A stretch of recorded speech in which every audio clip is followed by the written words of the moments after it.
Hey guys, I'm here because I have spotted the elusive and hard to find Color Icon Wet n Wild eyeshadow medleys. These are, of course, limited edition. Wet n Wild is famous for doing that, making us run all over the place to find palettes that probably have the same colors in them, but we're all just addicted. So, these don't have names. There's only 2 of them. Even on the little cardboard display that they're set in, there's 3 of each color palette. That's it.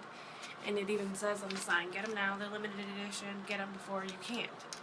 So the only thing I really hate so far is that they both do come with the mega liner. They're both the black ones. So what am I going to do with a whole bunch of those? Because I'm sure I have them at home too. Anyway, so this one is 34121. And I really like the middle row of colors, really pretty.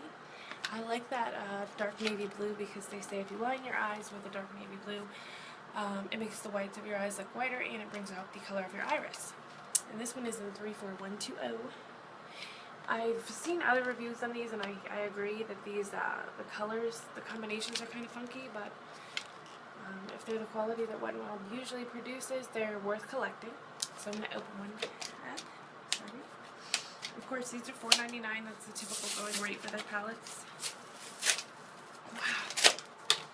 If I can get into this. Okay. So let me show you the liner. I'm only going to show you one because they're the same. It stinks. So here's the liner. They're both in black. I don't use these a lot because they're really black, but if you see, the tip is very flexible and I feel like it slides around a lot and tends to make me mess up, so I'm not a huge fan of these, but came with the palette, so whatever. So this is a more toned down palette. I'm gonna open it up. These are very different in the style of the way these are made than normal for Wet n Wild, like the top row. I don't know what's with the different shapes and the fact that the top ones aren't separated. I'm just not sure. Anyways, it says top row, shimmer overcoats for the brow bone. The middle row is pearl powders for eyelid, and the bottom row is a matte definers for the eyeline. So you have a matte, light taupey brown, a black, a yellowy gold, a light shimmery pink, almost like plummy color, and then a dark plum, and then the top is a yellow, a pink, and a blue. And they do say these are overcoats, so they're not meant to be like a solo shadow. Let me take the little applicator out. Just got the sponge tip and then the little brush end. Let me move closer. So I'm going to do a swatch. Actually, that's gorgeous. Ooh.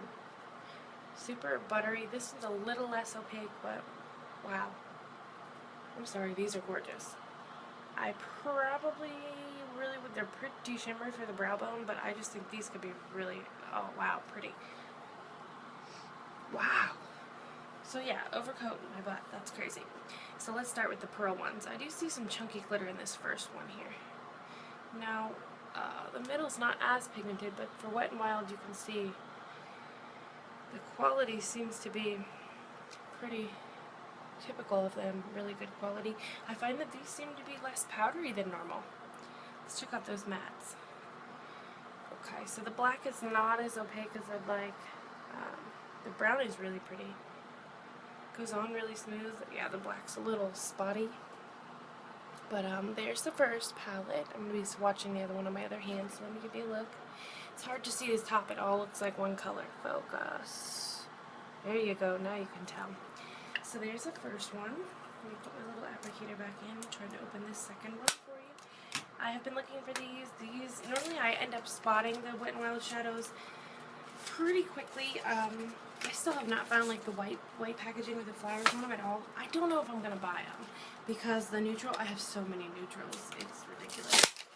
So let me open this one. Again, with the liner. So here's this one. Really, oh look, I can see me, double, hey. Anyway, let me look at something really quick. Now here's what I'm not digging on that factor. So yes, they're slightly different, but I'm going to tell you that the overcoats are pretty close. So you can see this one's just a little more with pigmentation, and these are a little more light. But they're generally a yellow, a blue, and a lilac. This one looks more lilac than the pink one and the other one, but we'll see. So I'm going to do a swatch. Oh, still really, I mean, just really pretty. I have a MAC shadow that's like an overcoat. It's a little more chunky than these. So these ones generally are a little more pigmented.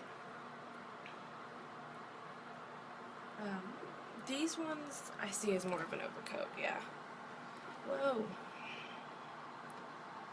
So they're pretty sheer, but they just catch the light so pretty. And the lilac is more of a pink. Like if I swatch that right next to the lilac from the first palette, you can't tell the difference. Let's check the blue. It's a little more blue than the other, and then this one in the other palette, it's a little more gold than this one. So there's those. These are supposed to be pearls in the middle. This one is definitely like a matte blue with glitters in, and then the other two are definitely pearls. This copper color is really pretty. It reminds me kind of the shade Garnet in my Lorac Pro palette. Oh, I got eyeshadow on my pants. Wow. Look at that. Wow. Amazing. I just find something to wipe my hands off on. So even if these weren't that great, $5 is still a hell of a deal. And then this, and here's the thing, is you could take and do a neutral look. You have both of these with these browns and blues at the bottom and the black. So you could do like the brown on the eyelid, and then the dark brown in the crease, and then like define it with the black and use the blue as a liner. That could be two different looks. So let's check out these mattes. Again, the dark blue you kind of have to swatch a few times, but pretty pigmented, and the brown is pretty pigmented. Go. So I'm pretty pleased with these. I think that the packaging, for some reason, it's like their typical plastic 8-pan style package, but it just kind of comes off looking cheap. I don't know why. I don't know if it's that they're not separated at the top. I don't know. What is it about this that looks kind of cheap, but it kind of does. They are sturdy though. They're like the normal 8-pans. So I'm pretty excited that I found these, and I'm hoping to do some looks with them soon. And I hope you can find them in your local Walgreens, and I will see you later.